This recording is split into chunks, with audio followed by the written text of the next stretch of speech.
Hello, welcome to First Steps AmeriCorps MLK Volunteer Reader Training. For this training, we will be introducing the book for MLK Week of Service reading. We will be providing read aloud tips from our literacy coach, Kenna Hoover. We will also be providing you all with volunteer tips for a successful experience, preparations, and steps before the week of service that you can take, and FAQs.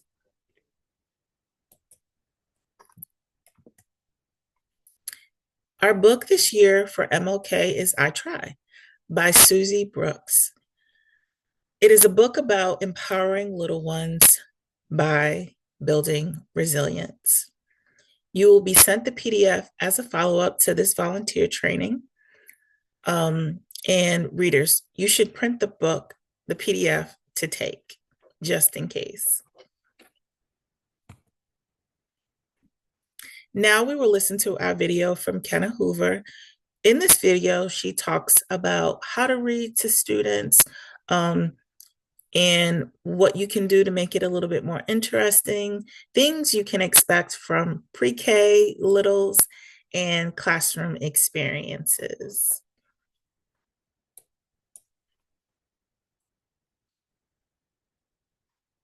I'm going to give you an example of how to read the book out loud today.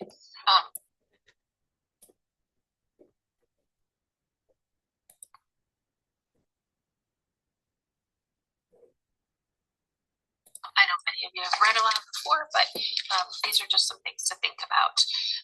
The first thing is that you need to remember these are 4 and 5-year-olds, so you're not going to want them sitting for very long. If you just go through and read the book with very little comments, it will take you close to 10 minutes. So you want to be very strategic about questions that you're asking and where you're stopping. There's lots of questions throughout the book, and some of them you want to skip and come back to because you really want to keep the kids' attention. So I'm going to give you an example of what that might look like. This is the book that we're using for our 2025 MLK Year of Service. It's called I Try, Resilience for Little Ones, and it's written by Susie Brooks.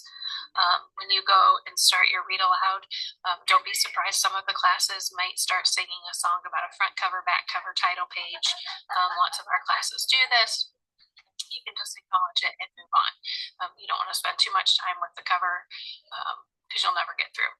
Also, remember that kids can get very off task if you let them. So if you ask a question, someone might say something completely random, but you need to make sure that you get them back into control so that you can read the book like you're supposed to. I Try, Resilience for Little Ones.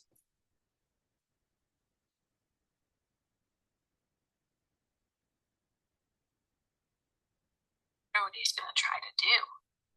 Can you stand on one leg without wobbling?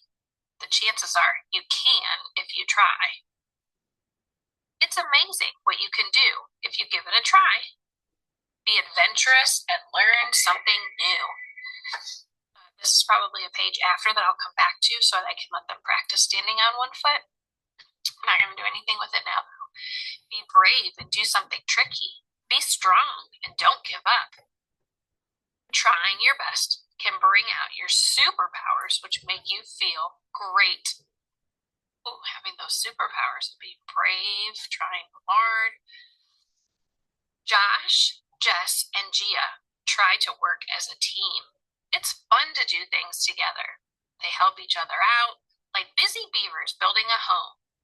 Shall I put the flags here? What do you think? What do you do to help your family and friends? I might let one or two kids share here. This will be a hot topic for them, so I might choose that. I can't reach. Can you help me? I can do it. I'm taller. Oh, see how they're working together there? Lana finds some things difficult. That means hard. But she keeps going and tries not to give up. Oh, she tried. Tried ice skating before? I know I can do it. I just need a helping hand. I'm glad I didn't give up.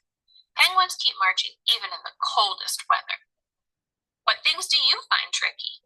Keep trying and see what you can do.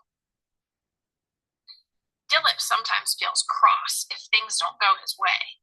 Ooh, look at his face. Cross means mad. So he takes a deep breath and tries to stay calm. And then he has another try at what he's doing. Let's try that deep breath in.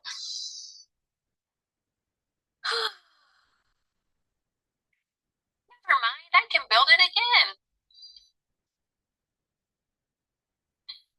When a spider's web breaks, it builds a new one. It spins a new one. How do you feel if something doesn't go quite right? Can you take a deep breath and try again? Asha and Allie try to make each other laugh. They love thinking of different ways to play. Splash! Peekaboo! Funny. Squeak! Dolphins play chase with their friends. Do you? Yeah, it's so fun to laugh and play together. You can't catch me. How do you make your friends laugh? I think I'll probably come back to this page as well. Annie wants to try something brave and new. She knows she'll feel proud when she does it. She has a funny feeling in her tummy, but she counts 1, 2, 3, and then she feels ready. What's she gonna do? My goodness, she went down the hill. Hooray! I did it! Ducklings need to be brave to jump into water for the first time. What could you try that you have never done before? Again, this might be a page I'd go back to after and talk about some things that they could try. Neo tries to tell Ted how he is feeling. It always feels good to talk. I feel a bit shaky. Don't be scared. Hold my hand. This is amazing. I am so happy. Chimps show how they're feeling with their faces, sounds, and actions. Can you think of words for the way you feel today?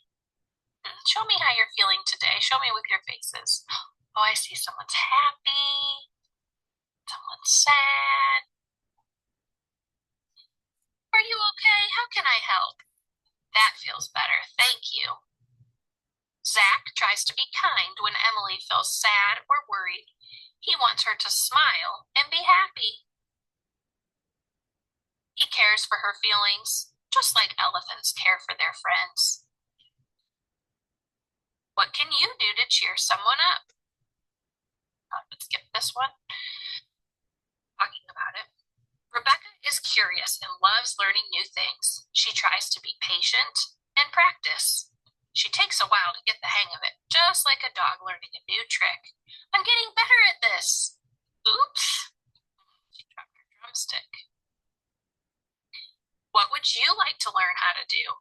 Let's try playing a new song. Again, could go back to this, the things that they would like to try to do. Alex tries to be fair and include everyone. He has friends who are very different from each other. Some are noisy and some are shy, just like animals in the wild. It says including all of his friends. Hi, would you like to dance? Maybe in a little bit, thank you. Here, it's your turn next. But they all get along together and share. Would you like one of these? What can you share with your friends? Do you think it's a good idea to give this giraffe a cupcake? Maybe let 1 or 2 people tell what they share. Zara tries to relax when she's tired or anxious. She shuts her eyes and breathes slowly. In and out. A snooze helps a leopard get its energy back. Kai sits quietly and looks at a book. I feel calmer now. How do you slow down after a busy day? Can you lie still and listen to your breath? Depending on time and interest, I might have them lay back and try to breathe a couple times in and out, watching their belly go up, or I might go back to this after. Depends on how the class is doing. Whenever you need a superpower, remember what you can do if you try. Keep going when things feel hard. You'll get there. Take a deep breath if you start to feel cross. That means mad. gets better. Try new things and practice them. Make it easier. Say how you are feeling. Talking always helps. Find something to laugh about every day. It will make you feel happy and relaxed. Yippee! And after, you might go back to some of those pages, like the first page or the page about trying. You also might want to wrap up talking about these superpowers that they mentioned, about how everybody has these superpowers of keep going, taking deep breaths, trying new things and practicing, say how you're feeling, find something to laugh at every day. And then you'll want to wrap up. Best of luck.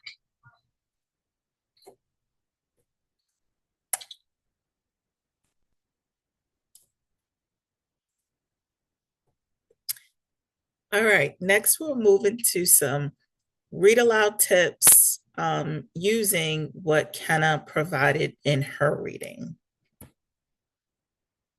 Tip one, preview the book. Practice reading the book through so you can decide where you're going to pause for emphasis or where you're going to put in your questions or allow children for predictions or reactions. Notice every question in the book, Kenna did not allow room for a response. Why? Because it can get long. Littles will have long stories. So to keep it on track and to keep you moving along throughout your book within a timely manner, you will allow reactions to certain questions. And if you preview your book, you'll know where you want those reactions to come in, what questions you want to ask to allow for those responses, and what questions you just really just want to read.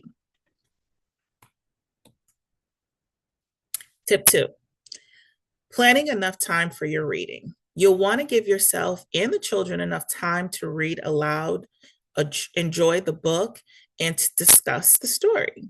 So, again, if you arrive early and you talk to your teacher, and the teacher tells you the climate of your classroom and what to expect out of them, you'll know what you're going to do and how you're going to execute your reading. The teacher will be the best person to tell you, yeah, I wouldn't do any too many questions because my class can be just a little bit excited. Or that she'll say, or he'll say, no, they can handle some questions and they'll move right through them. So just allow that time to have that conversation with the teachers, and then you can get to know the children in the classroom and where they stand.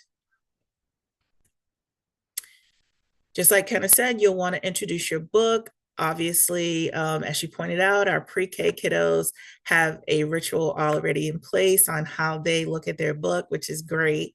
So point out the cover, illustrations, the title, and the author. Again, as Kenna suggested, you don't want to spend too much time on this, or you may run out of time with reading. Read with expression. I noticed kind of use a couple sad expressions and then happy. The story doesn't really have characters per se, but in your mind, as you're previewing and reading your book and coming up with your plan, you can kind of go over what children may sound like what, or how you want to read, where you're going to put in your voice inflections, or where you're going to ask your questions. Build time in for responses. Again, this reading will take about 35 to 45 minutes. So just allow yourself time, read slow at a steady pace, point out some pictures throughout the story. I don't know if you noticed, but there was times where Kenna said, oh, what do you think is going to happen next? Or, what they're sharing with all your friends? Or do you think it's a good idea for a giraffe to eat cupcakes? And that's pointing out things in the story and also inviting the students in to kind of pay attention to the pictures and do those predictions. 6, watch your audience. If you feel like the kids are kind of getting a little antsy, then go ahead and just read it through. Don't allow for those back and forth conversations. They may not be able to handle it, which is fine. If you feel like they're confused about some words, I noticed Kenna said cross means mad, difficult means hard. so that they know that there's new words for different things and there's words that they haven't heard ever before. Who uses cross in their everyday conversation? But they can identify those words with the words that they truly know. Tip 7, save time at the end. She suggested that you could go back and have the children do their belly breathing, breathe in, breathe out. Or you can go back and have them practice hopping on one foot. Or you can go back and have those conversations about feeling sad and helping your friends. This book has a lot about sharing. You can talk about sharing with your friends, what that means, how you feel when people share with you, when your friends share with you. And next are a few volunteer tips for a successful experience. So you'll want to call ahead and confirm your center's time and date. Make sure that they know that you're coming ahead of time. By now, you all should have received your assignments, so you should know where you're going for your reading. Go ahead and reach out to your center. Don't wait. Confirm the date and time of your read aloud. And again, if your date and time does not work for you, please tell your center what dates and times do work for you so that you can secure those dates now. Ask if there's any safety procedures or protocols in place before you enter their facility. Be prepared. Again, arriving early is going to allow you to kind of feel the climate of the school and the classroom. And you may be reading to multiple classrooms. So it'll give the school time to combine those classrooms if they're going to combine, or it will give you time to plan out your plan of execution. I'll read to this classroom for the 35 minutes and then I'll go here and go there. So if you arrive early, you'll be able to plan out your day. Be prepared if schedule changes are needed. Please coordinate with your center. Also notify South Carolina First Steps that you have moved things around, but they are good to go and they're okay with your change. Make sure you're bringing your ID and you're checking in their main office. You always want to make sure that whatever administration is there, that they know that you are on their property and you are in their school. Give them your ID, let them know you are reading for MLK week of service with First Steps in whatever county you're in. Make sure you bring your face mask. I know COVID really has kind of died down, but it has not gone away. And even more so, the flu has not gone away. So children are getting sick, and some centers do have mask policies in place. PDFs and documents to watch out for. Again, you should be receiving your book, so you can kind of watch out for your PDF. Take some notes and write down things that you want to do or how you feel like you're going to plan out your reading for your day. In addition to the book, there will be a workbook sent out. Contents of the workbook can be used as an optional activity. Again, if you have time for that, if you don't, or if you just don't feel comfortable doing it, that's perfectly fine. That will be there for the teacher to do with their students at a later date or as a follow-up with their students after you all leave their schools. Now we'll go over some FAQs. How was the book chosen? Well, we looked at books with universal and easily understandable messages. There was initial vetting process to narrow down the books, and then we had a vote. How were the centers selected? Well, initially I was at 4K Academy and had teachers sign up there. We got a few responses, but the biggest response we got is when we sent out an email to all the centers and they had the opportunity to sign up then. How were the assignments made? Well, the location and the availability of volunteers, as indicated on the Cognito form, were used to create assignments. While we tried to match the volunteers to their preferred counties or ones nearby, it wasn't always possible and very difficult. So we did our best. Who are the volunteers? The volunteers are AmeriCorps members, South Carolina First Step staff, local partnerships, staff and executive directors, guests, and various corporations and initiatives throughout the state. We're even initiating, implementing a launch on MLK Day, which this year is January 20th at Adventure. So we'll have some readings there as well.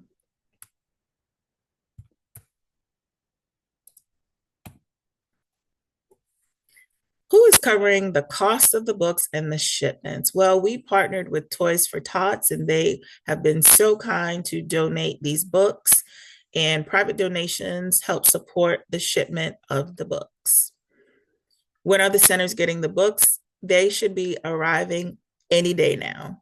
Um, Between today, which is Monday, and Friday, all centers should have their books in place. Again, when you are calling your center to confirm your date, just let them know, gently remind them, hey, your books are on the way. Be on the lookout for your books so that they know that they're coming and they can set them aside. We do not want the books to go home beforehand. And when we contacted all the centers, we did notify them that the books were going out and to save them.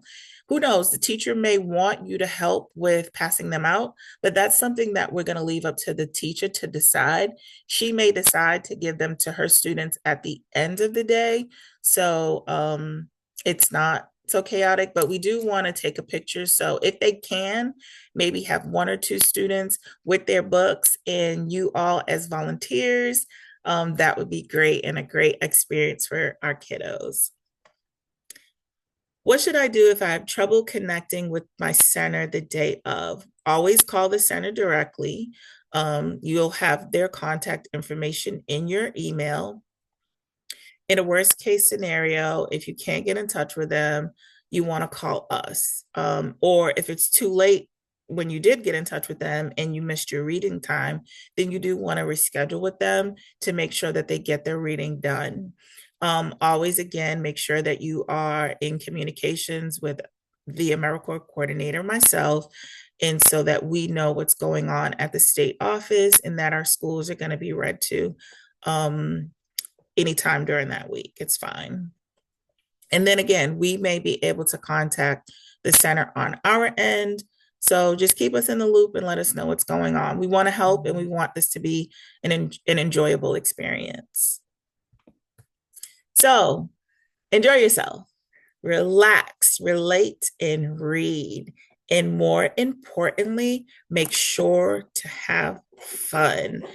These are children, they're going to be excited to have someone in their class reading. So have fun.